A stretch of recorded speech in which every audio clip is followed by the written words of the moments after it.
Decent college career, decent pro career. He's Grant Hill, who joins us on the show. Hi, Grant. Hey, Dan. How you doing? I'm doing okay. Is that a fair way to describe decent college career, decent pro career? Yeah, you can say that. Right. That's fair. Decent career, not bad. Have you had a better pro career than college career? Oh, wow, that's a good one. It's hard to say. I think obviously if you go, early part of my career, first 6 years in Detroit, from an individual standpoint, I may have had a better career in the NBA. But in terms of team, in terms of what we accomplished, I'd say the college career was by far better. If you didn't have injuries, do you think you'd be retired by now? Yes. Isn't that interesting? Because of injuries, you're playing longer. Yeah, I think I would have, obviously, those years between 27 and 32, I probably would have played a lot of minutes. I think what keeps me going now, and everyone obviously says, oh, you missed a lot of years and you're able to make up for it now, but 39 is still 39. But I still have that desire, still have that love and that excitement for playing, and I believe that if I had played those years, I think I would have got it out of me, and I still have that itch, so I'm still scratching, and still running around chasing people half my age. But who fascinates you? Who fascinates me? Yeah, when you're playing, when you're on the floor, that you can't help but be a little bit of a fan at some point during the game. Does that happen at all? I don't know if you're a fan. I think you have an appreciation for certain guys and what they bring to the table, and obviously Kobe is a big challenge, and I end up guarding him. I'm the oldest guy in the league, and I have to guard Kobe. Does he say anything about your age? No, not really. I think there's a respect. I think Kobe really gets up for Phoenix. I think back when when Shaq left or was traded and Phil Jackson retired, I think Phoenix.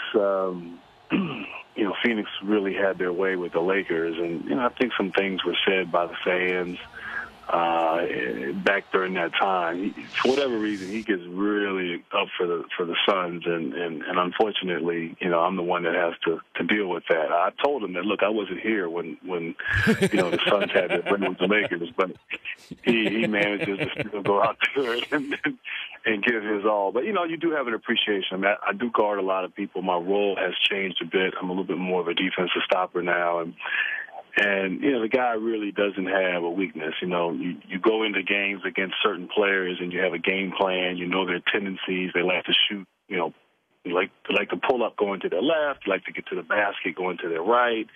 You can kind of figure out and have a game plan. But with him, he really does, he can pretty much do whatever he wants. And so you just have to give him different looks, and it's really the ultimate challenge.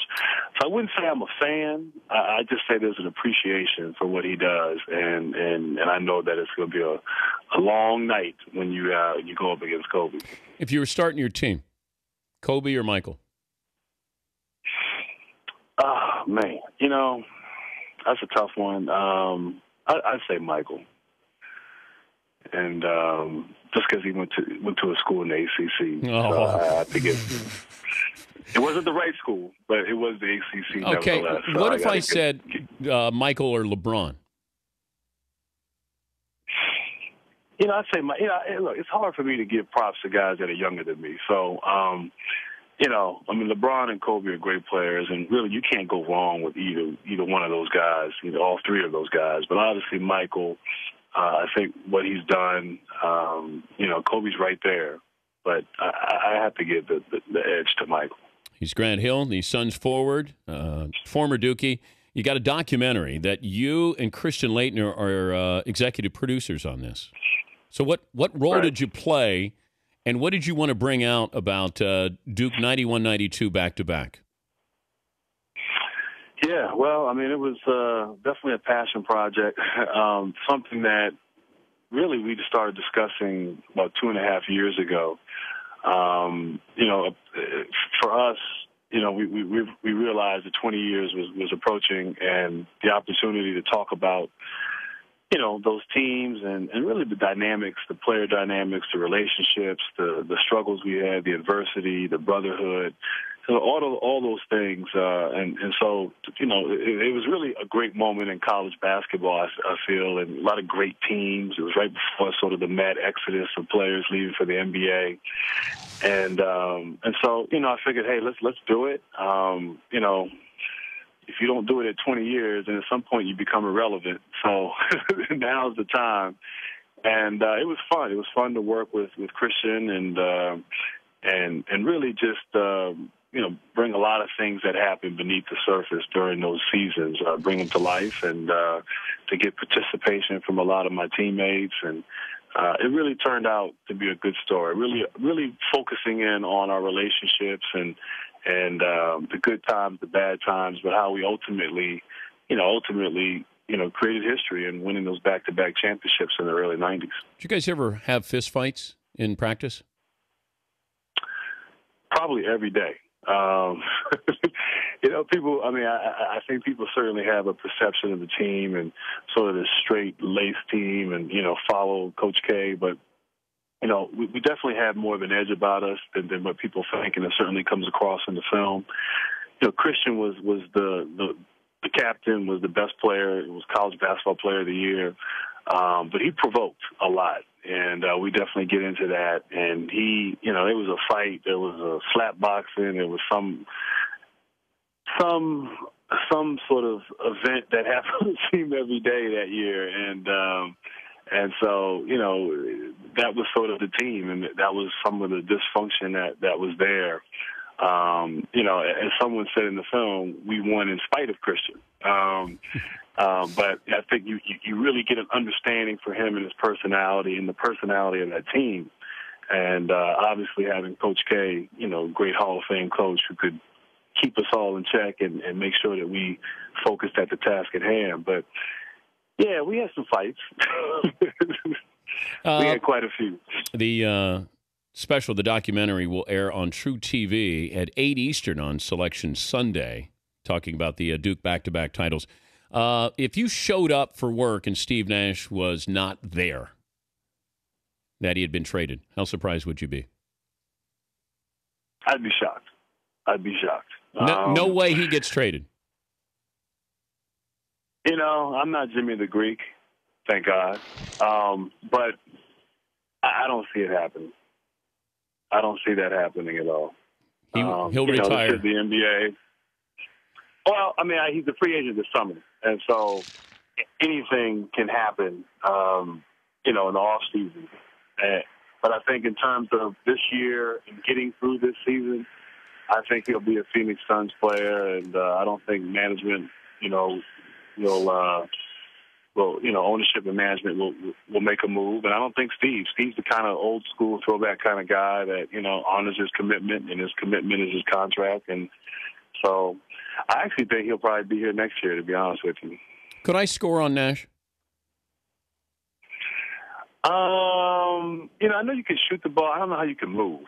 I see you in your little studio and you got nice form, and I've seen you out, shooting the ball. But I don't know, when you get somebody in front of you, a defender, I'm not sure about that. But I know he can score on you. Oh, I would hope he could. I'm no longer that lockdown defender. I'll bet you whatever you want to bet that I'll score on him. I don't think you can. All right. I'll bet you dinner, 500, whatever you want. I'll bet. Okay. I will treat Steve Nash the way Leitner treated Timberlake at Kentucky. Wow. Yeah. That's big. We also had Timberlake in the film, too. He was gracious enough to be a part of it. So, that's awesome. Did you have Leitner? Did Leitner interview Timberlake?